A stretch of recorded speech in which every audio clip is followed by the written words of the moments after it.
Stars of the Prince George comedy scene. I think you'll find him really, really funny. He's become a good friend of mine, and his name is John White. Let's bring him up here.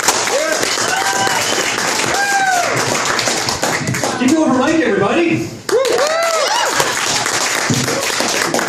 So as you already probably know, today is a very, very special day. It is the 14th day of Black History Month, so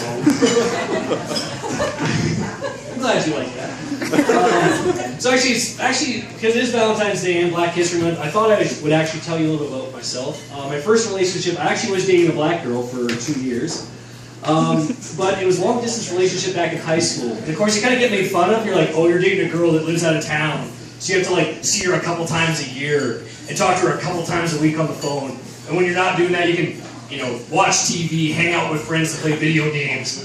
And the older I get, I'm like, man, that was a sweet fucking deal. But those times when I didn't have to travel to go see her, though, it was a little bit awkward because her parents, both from Jamaica, but they separated.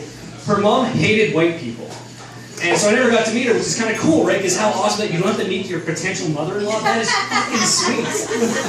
And I was like, because she's like, oh, she hates white people. I'm like, you know what? I'm going to try and break down this racial barrier. Like, I'm going to make sure she likes me. But I'm like, wait, but I'm white. My last name is White. I'm of British descent. And I need SPF 60 to go to the store in the summertime. This is probably not going to work. I'm going to lose this fight 11 times out of 10. So, but as we were dating, though, I kind of like over time, I got more self-conscious. I didn't want to make like any stereotype whatsoever. It started to kind of get crazy in my head, right? Like one time I was listening to Wu-Tang Clan, and the song came on, Bring the Ruckus, and I was like, man, I can't remember this rapper's name. What is it? And I looked over at her like, should I ask? Because it's like, I'm not asking because she's black, I'm just asking because Wu-Tang is fucking sweet. And everyone should know who's in that band. But I never did, because it's just like, ah! But we eventually broke up, not because of any racially, just because she was a bitch and couldn't say no to other guys' cock, so. But we actually broke up on September 11th, 2011. And it was actually the third worst thing that happened that day, because number 3, the breakup, number 2, the Twin Towers falling, and number 3, Nickelback releasing the Silver Side Up album, so. I'm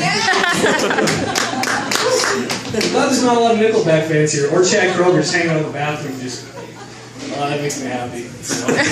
But as you can see from my current fiance, actually, I did go black, but then I did come back. We recently got a cat, and actually, before I go into that, I have to look after this cat this week because she's going up to Vegas by herself with her best friend.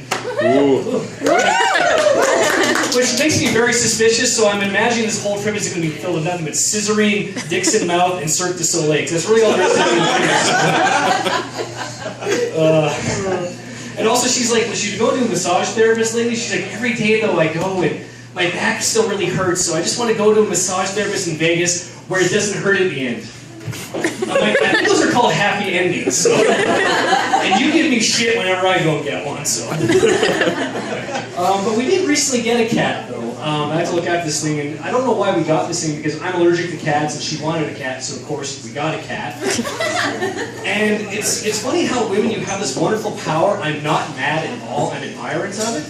You get what you want by slowly willing this down over time. And by that I mean is, we're getting married this year, and she's like, we should get a cat. I'm like, okay, well let's just wait till after the wedding. Oh, okay. But a week goes by. And she's like, I talked to the landlord. He's cool with it. We just need a deposit deposit. I'm like, okay, let's maybe look at one getting before the wedding.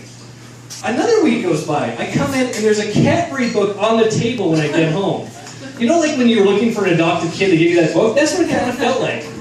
And I was like, what's this? Oh, it's just so when we're ready to pick one, we know which kind to get.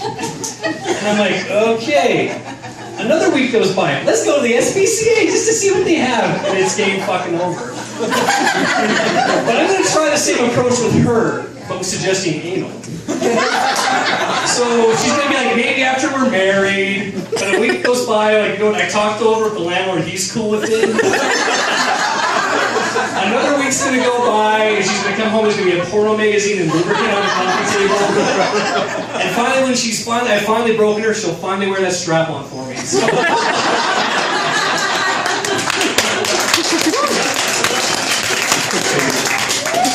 But speaking of messy situations, I did Tough Mudder last year. Did anyone here do Tough Mudder?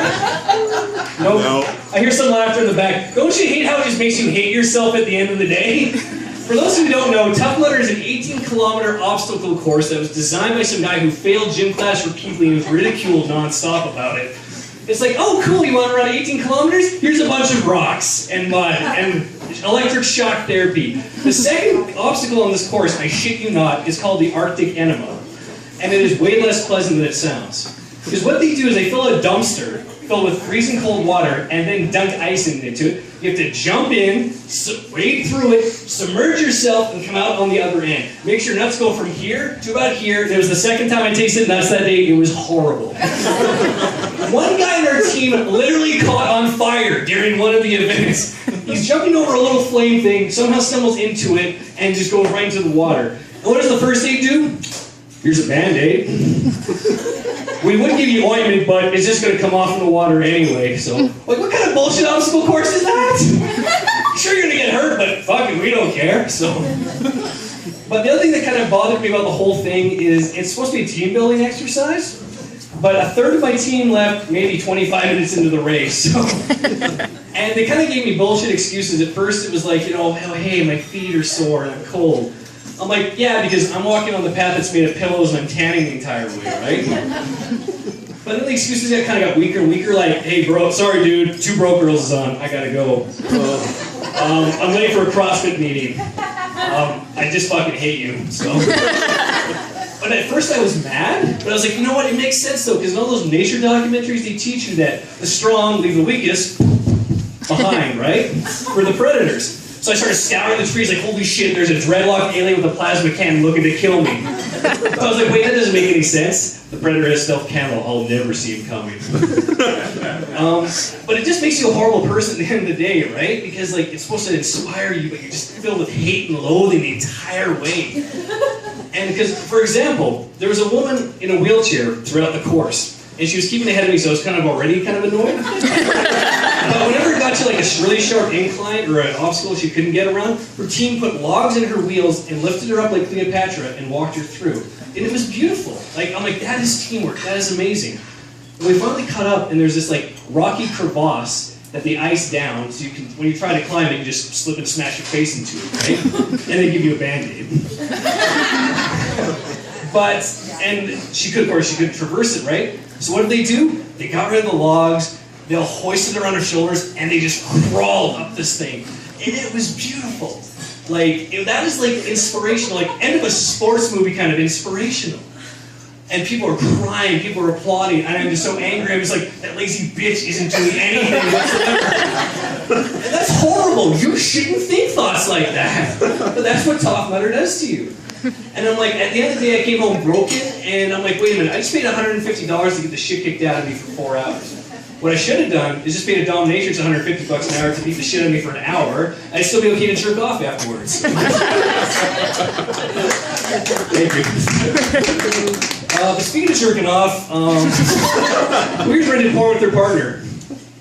Wow, I only started dating after the death of video stores. That is depressing to me. Because, you know, when you're watching porn with your partner, you have to be careful, right? Because there's some really weird shit out there, and after you watch so much of it, you start to watch the weirder and weirder and weirder stuff.